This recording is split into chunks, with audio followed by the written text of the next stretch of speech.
সহজ লেখায় তোমাদের সকলকে স্বাগত। আজকে আমরা নবম শ্রেণীর প্রথম পর্যায়ক্রমিক মূল্যায়ন 2025 সালের ইতিহাস বিষয়ের সম্পূর্ণ উত্তর সহ নমুনা প্রশ্নপত্র সেট 2 সম্পর্কে আলোচনা করব। তো চলো এই ভিডিওতে আমরা দেখে নিই ক্লাস 9 এর ফার্স্ট ইউনিট টেস্ট 2025 হিস্ট্রি সাবজেক্টের এই কোশ্চেন পেপারের উত্তরগুলো।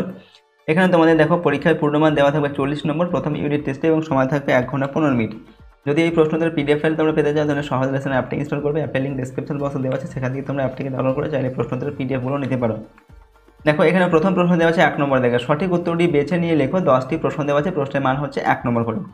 একের কয়ের দেখে বলা হচ্ছে লেতর দ্য ক্যাসে হলো অধিকারপত্র, গ্রেপ্তারি পরোয়ানা না ফ্রান্সের জাতীয় ব্যাংক না গির্জার নির্দেশনামা। তো লেতর দ্য ক্যাসে এটা হচ্ছে একটা গ্রেপ্তারি পরোয়ানা, অপশন 2 এখানে সঠিক উত্তর হবে। কয়ের দেখে টাইথ ছিল ভূমিকর, লবণকর, ধর্মকর না মদের উপর ধার্য কর। তো টাইথ ছিল এটা হচ্ছে ধর্মকর, অপশন 3। গয়ের দেখা হচ্ছে ফ্রান্সকে ভ্রান্ত অর্থনীতির জাদুঘর বলেছেন রুসো, মন্তেস্কো, ভলতেয়ার না অ্যাডাম স্মিথ। তো ফ্রান্সকে ভ্রান্ত অর্থনীতির জাদুঘর বলেছেন কে? Adam Smith. ওকে, নেক্সট হচ্ছে ঘয়ের দাগে স্টেটস জেনারেল এর অধিবেশন ডাকা হয় 95 বছর পর, 100 বছর পর, 125 বছর পর না 175 বছর পর। তো স্টেটস জেনারেল এর অধিবেশন ডাকা হয় 175 বছর পর। উমর দাগে 1793 খ্রিস্টাব্দের 21 জানুয়ারি গিলোটিনে হত্যা করা হয় দাঁতকে, রোবসপিয়ারকে, লিওপোল্ডকে না সরোস লুইকে। তো 1793 খ্রিস্টাব্দের 21 জানুয়ারি ওকে গিলোটিনে হত্যা করা হয় কাকে? উত্তর হচ্ছে সরোস লুই হবে, অপশন 4 এরপর 4 দাগে নেপোলিয়ন নিজেকে ফ্রান্সের সম্রাট হিসেবে ঘোষণা করেন 1800 খ্রিস্টাব্দে, 1805 খ্রিস্টাব্দে, 1804 খ্রিস্টাব্দে। তো নেপোলিয়ন নিজেকে ফ্রান্সের সম্রাট হিসেবে ঘোষণা করেন কত খ্রিস্টাব্দে? 1804 খ্রিস্টাব্দে। দেখা হচ্ছে নেপোলিয়ন ডাইরেক্টরি শাসনের অবসান ঘটান 1799 খ্রিস্টাব্দে, 1798 খ্রিস্টাব্দে, 1800 খ্রিস্টাব্দে, এরপরে হচ্ছে 1853 খ্রিস্টাব্দে। ঠিক আছে, তো নেপোলিয়ন ডাইরেক্টরির শাসন অবসান করেন 1799 খ্রিস্টাব্দে। এরপর হচ্ছে কোড নেপোলিয়ন এ মোট ধারা ছিল 95টি, 8টি, 287টি না 2287টি। তো কোড নেপোলিয়নে মোট ধারা ছিল 2287টি। পরবর্তী প্রশ্ন দেখো ছয়ের দাগে সিজালপাইন প্রজাতন্ত্র ইতালীয় প্রজাতন্ত্র হিসাবে ঘোষিত হয় 1801 খ্রিস্টাব্দে, 1803 খ্রিস্টাব্দে, 1802 খ্রিস্টাব্দে, 1805 খ্রিস্টাব্দে। তো এখানে আমরা সঠিক উত্তরটি লিখবো 4 নম্বর দাগেটা, অপশন 4 1805 খ্রিস্টাব্দে। ওকে, এরপর দেখো ইংর দাগে ওয়াটারলুর যুদ্ধের পর নেপোলিয়নকে কোন দ্বীপে নির্বাসনে পাঠানো হয়? তো এখানে অপশান দেওয়া আছে কর্সিকা, এলবা, সেন্ট হেলানা না সাইপ্রাস। তো ওয়াটারলুর যুদ্ধের পর নেপোলিয়নকে কোন দ্বীপে নির্বাসনে পাঠানো হয়? উত্তর হচ্ছে সেন্ট হেলানা দ্বীপে। পরবর্তী প্রশ্ন 2 নম্বর দেখে অতি সংক্ষিপ্ত উত্তর দাও, যে কোনো 6টি লিখতে হবে। প্রশ্ন মানে 1 করে 1 × 6 = 6। দেখো কয়ের দাগে বলা হচ্ছে কর ভিকি, উত্তর লিখবে বিপ্লব পূর্ব ফ্রান্সে বিনা বেতনে বেগর শ্রমকে বলা হয় বিনা বেতনে বেগার শ্রম, অর্থাৎ টাকা না নিয়ে যে কাজ করা সেটাকে বলা হয় বেগার শ্রম। ঠিক আছে, সেটাকে বলা হয় কর ভি। এরপর দেখো ক্ষয়ের দাগে অ্যাসাইনেট কি? উত্তর লিখবে সংবিধান সভা ফ্রান্সের গির্জার সমস্ত সম্পত্তি বাজেয়াপ্ত করে ওই সম্পত্তির সমমূল্যের ভিত্তিতে যে কাগজি মুদ্রার প্রচলন করেন তা অ্যাসাইনেট নামে পরিচিত। গয়ের দেখা হচ্ছে এমিগ্রি কাদের বলা হতো? ফরাসি বিপ্লবের সময় ফ্রান্সের যে সকল যাজক অভিজাত সম্প্রদায়ের লোকজন নিরাপত্তার কারণে বিদেশ চলে গিয়েছিলেন ওকে এবং বিপ্লবের পরবর্তী সময়ে আবার দেশে ফিরে এসেছিলেন তারাই এমিগ্রি নামে পরিচিত। ঘয়ের দেখা হচ্ছে ক্ষমতা স্বতন্ত্রীকরণ নীতির প্রবক্তাকে? তো উত্তর লিখবে মন্তেস্কো হচ্ছেন ক্ষমতা স্বতন্ত্রীকরণ এই নীতির প্রবক্তা। এরপরের প্রশ্ন হচ্ছে উমর দেখা কত খ্রিস্টাব্দে নেপোলিয়ন রাশিয়া আক্রমণ করেন? দেখেন উত্তর লিখবে 1812 খ্রিস্টাব্দে নেপোলিয়ন রাশিয়া আক্রমণ করেন।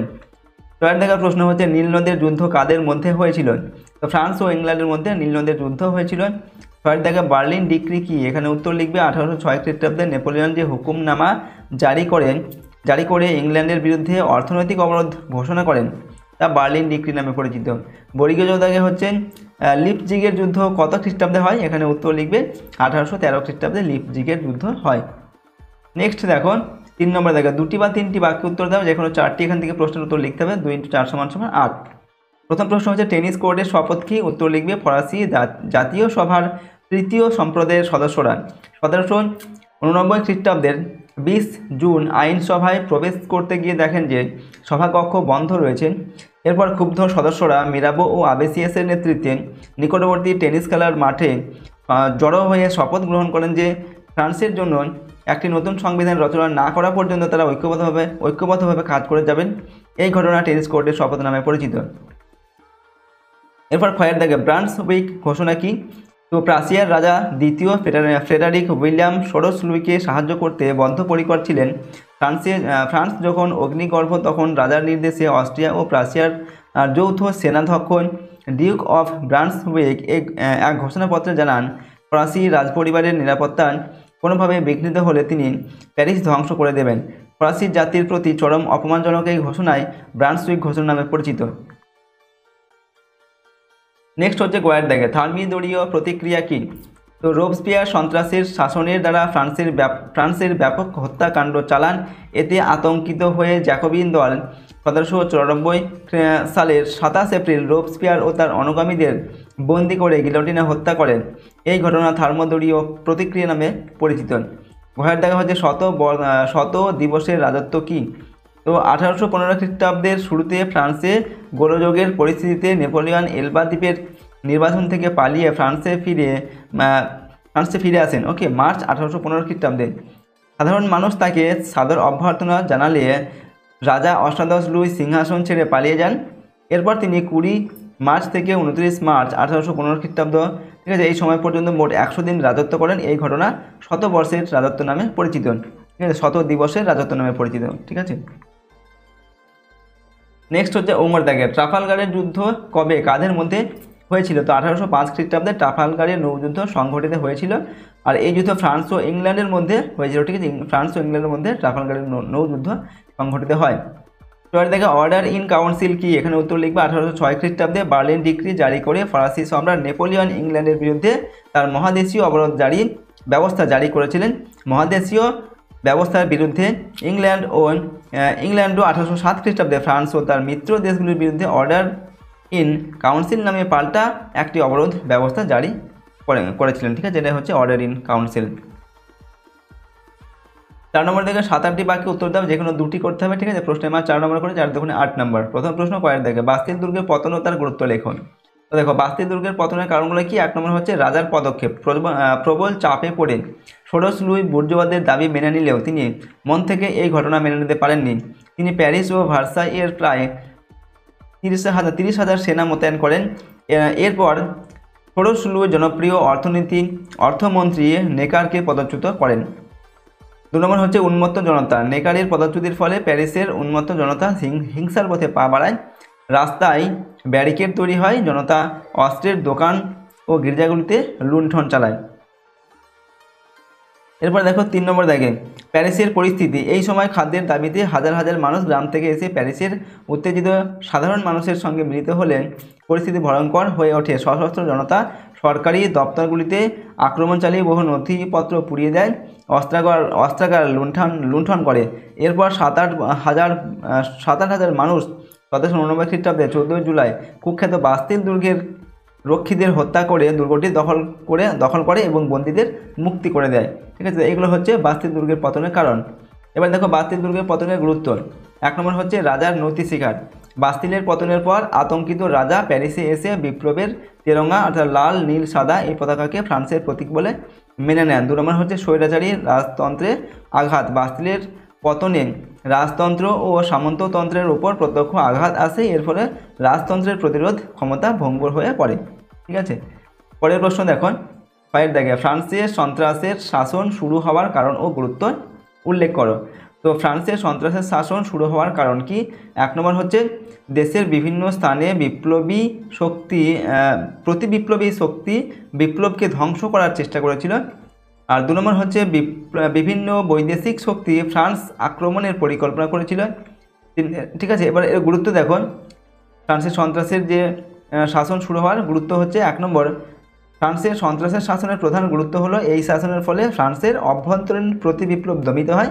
আর 2 নম্বর হচ্ছে ফ্রান্স সাফল্যের সঙ্গে বৈদেশিক আক্রমণ প্রতিহত করতে সফল হয়। এগুলো হচ্ছে গুরুত্ব। নেক্সট হচ্ছে দেখো গোয়ার দাগে নেপোলিয়ন কিভাবে ফ্রান্সের ক্ষমতা দখল করেন। উত্তর কি লিখবে? রোবসপিয়ারের মৃত্যুর পর ফ্রান্সে সন্ত্রাসের শাসনের অবসান হলে জাতীয় সভা ফ্রান্সের ডিরেক্টরি শাসন ব্যবস্থার প্রবর্তন করে, কিন্তু এই শাসন ব্যবস্থার নতুন সমস্যা সমাধানের উপযুক্ত ছিল না। ডিরেক্টরি শাসন ব্যবস্থার এই অক্ষমতায় নেপোলিয়ন বোনাপার্টের উত্থানের পথ প্রশস্ত করেছিলেন। 1793 খ্রিস্টাব্দে ইংরেজদের কাছ থেকে তুলো বন্দরের পুনরুদ্ধার এবং 1795 খ্রিস্টাব্দে উচ্ছৃঙ্খল জনতার হাত থেকে জাতীয় সভাকে রক্ষা তাকে অত্যন্ত জনপ্রিয় করে তোলে। নৈরাজ্য থেকে ফ্রান্সকে রক্ষা করতে নেপোলিয়ন এগিয়ে আসেন এবং জনগণ তাকে বিপুলভাবে সমর্থন করে। 1799 খ্রিস্টাব্দের 9 নভেম্বর দিনে ডিরেক্টরি শাসনকে উৎখাত করে কনসুলেটের শাসন ব্যবস্থা প্রবর্তন করেন। তারপর 1804 খ্রিস্টাব্দে সিনেটের প্রস্তাব মতো গণভোটের মাধ্যমে তিনি নিজেকে ফরাসি জাতির সম্রাট বলে ঘোষণা করেন। ঠিক আছে, এর পরের প্রশ্ন দেখো, ঘয়ের দাগের প্রশ্ন। এখানে বলা হচ্ছে টিকা লেখো কোড নেপোলিয়ন। তো কোড নেপোলিয়ন সম্পর্কে আমাদের টিকা লিখতে বলা হচ্ছে। আমরা লিখি দেখো, নেপোলিয়নের উদ্যোগে গঠিত কমিশন 1804 খ্রিস্টাব্দে ফ্রান্সের জন্য নতুন আইনসমূহ রচনা করেন। এটি কোড নেপোলিয়ন বা নেপোলিয়নের আইন সংহিতা নামে পরিচিত। কোড নেপোলিয়নে মোট 2287টি মতান্তরে 2281টি আইন ছিল। এর আইনগুলি মূলত 3 ভাগে বিভক্ত ছিল: দেওয়ানি আইন, ফৌজদারি আইন এবং বাণিজ্যিক আইন, এই 3টি। এরপর লিখছি এর বৈশিষ্ট্য কী ছিল এই কোড নেপোলিয়নের।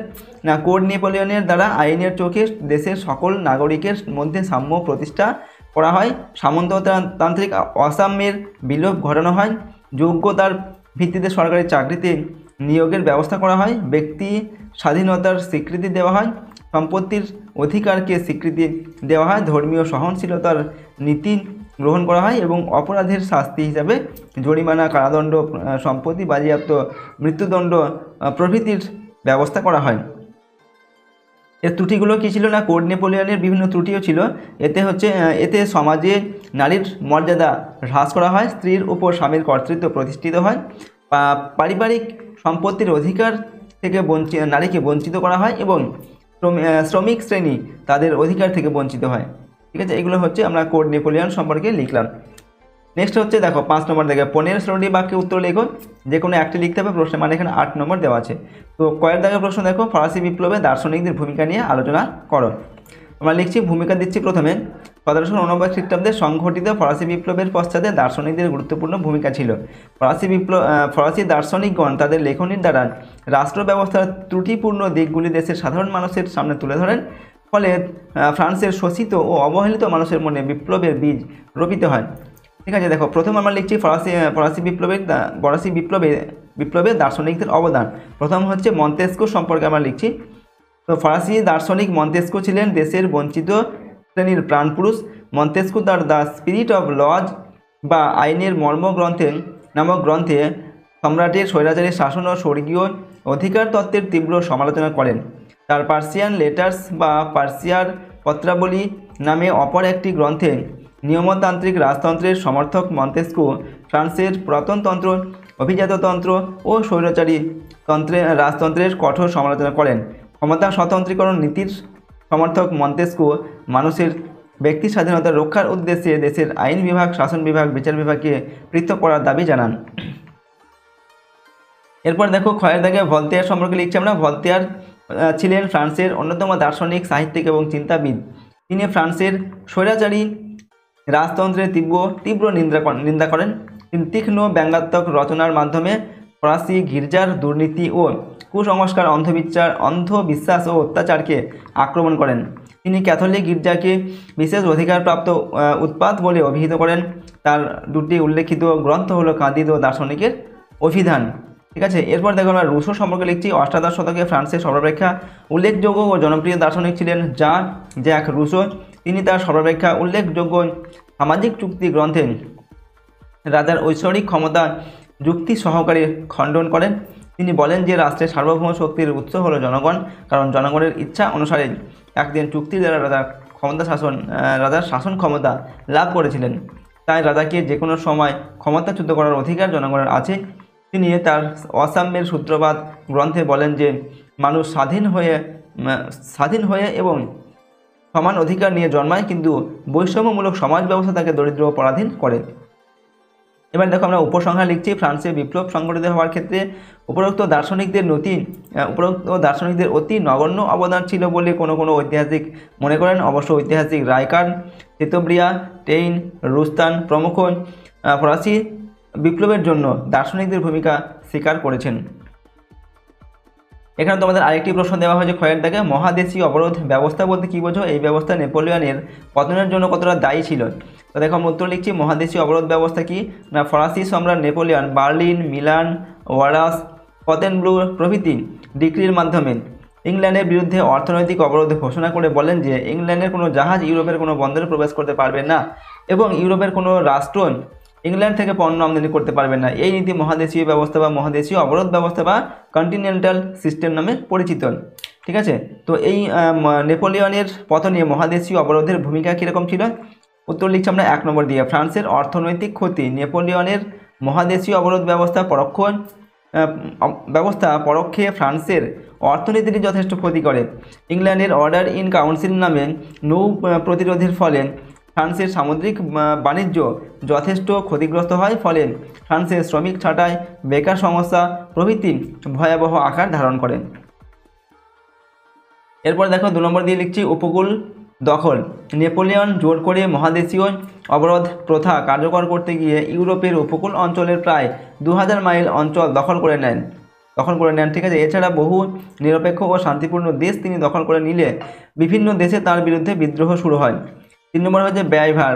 মহাদেশীয় ব্যবস্থা কার্যকর করতে গিয়ে নেপোলিয়ন যে বিস্তৃত ভূখণ্ড দখল করেন সেখানে প্রত্যক্ষ দখলদারি চালাতে গিয়ে তাকে সামরিক বাহিনী সহ সর্বত্র ছুটে বেড়াতে হয়, ফলে ফরাসি সৈন্যদল অত্যন্ত চাপে থাকে এবং বিপুল সম্পদ ব্যয় হয়।